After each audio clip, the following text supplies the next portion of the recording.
Hi, my name is Matt Manganti.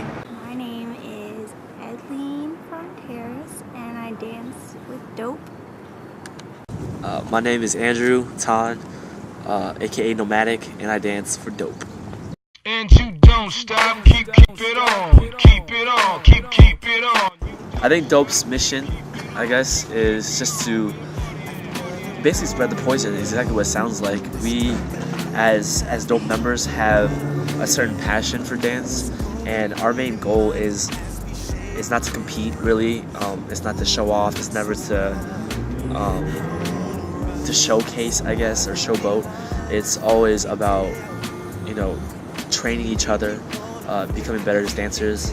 DOP wasn't just a name for us to call ourselves a crew. It was more of something that we lived by and will continue to live by every day. DOP. Dancing, exactly what it says. Dancing is our poison. It's our passion. We want to share it with other people. It's more than just spreading the message of, dancing because you love it. It's more so for everyone who has a passion in anything. Just doing what you love to do no matter what. It's just all about being able to have that courage to chase your dream. And for us as dancers. Okay. DOP started out as Dope Boys unofficially. With just Nat, myself, and Elmo up in Hawaii. And it grew to Edleen. But we couldn't call me a dope boy because that just wouldn't make any sense, so we stuck with DOP. And We added Jamie, and then we added 5 new members. Shout outs to them. At first, DOP really wasn't anything serious. It kind of just was a name. Some history about it.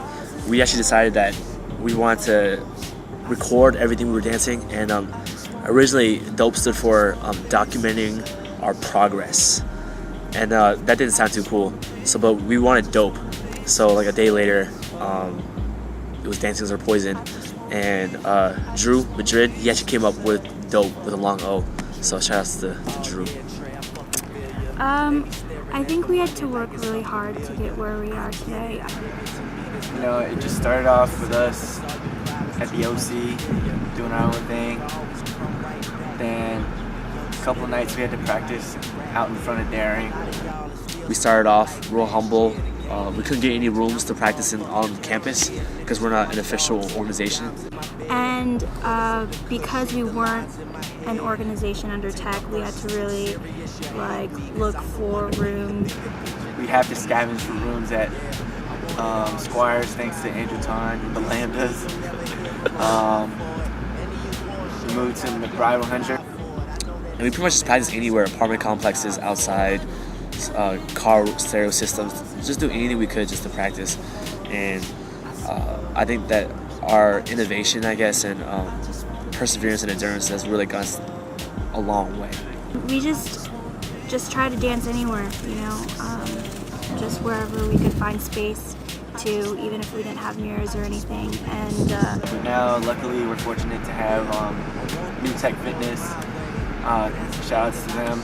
Josie, thank you so much. We do everything that we can to spread the poison, to get our message across, to practice, to really train ourselves as dancers. But that never really stopped us from dancing and just moving forward. DOP has been through a lot.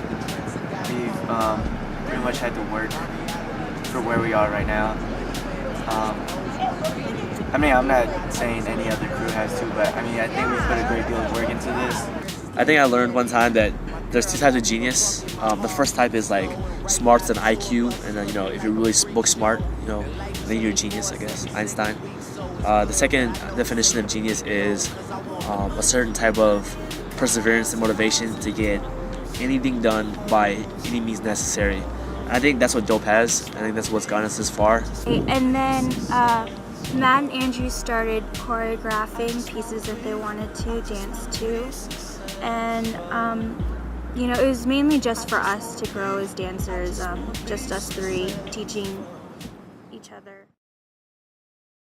But I think that Andrew and Matt felt like they had to choreograph.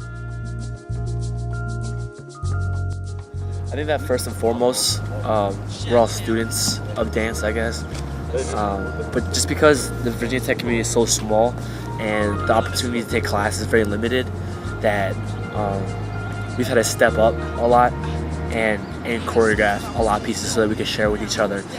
What I feel about choreographing, for myself and Andrew Ton, I think it became kind of necessary for us to choreograph, only because our resources around school time, we're so far away from like studios and stuff where it's hard for us to take classes.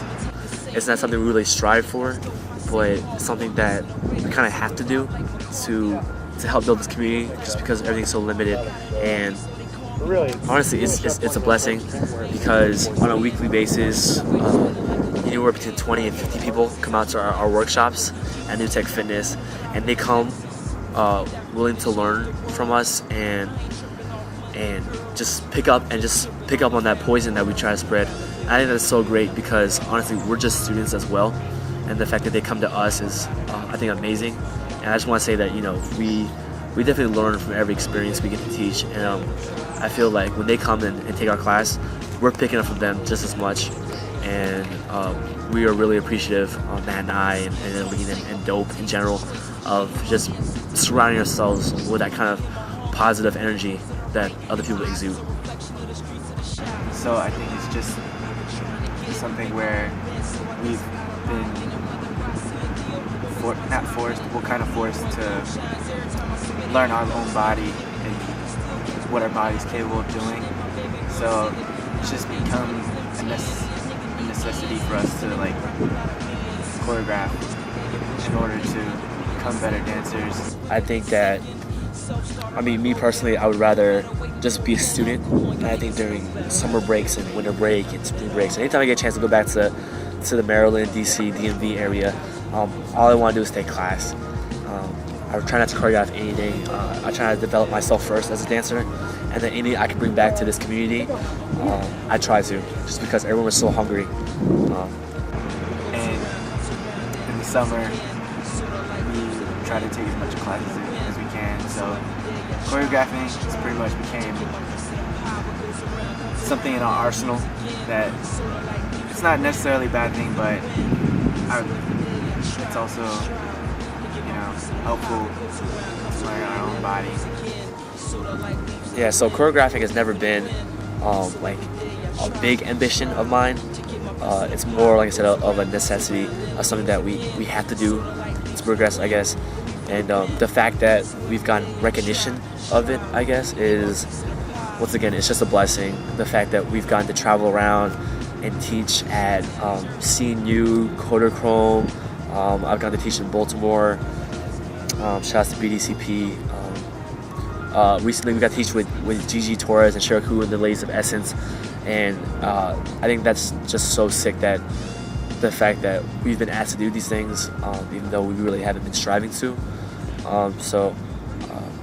It feels real good to get that kind of recognition, to know that we're not doing it just for bragging rights. There's people there that dance, but I don't think it's as unified as it could be. But I think that'll really help us to grow as dancers if we all really come together as one dance community. I come to practice and they're all already there before me, and practice hasn't even started. Bamboo, Clean Cut, Fusion, back in the day, they made a comeback for a little bit. The B-Boys, Jete, and I'm sure there's like plenty of other people out there that I'm just forgetting right now. And I think if you really get everyone together, it can be, the dance community here can be recognized. But I think sometimes that gets misconstrued with we don't like them, or they don't like us, or whatever the case may be. There may be misconceptions or rumors that fly around about tension between us and other crews, and I just want to squash all that right now.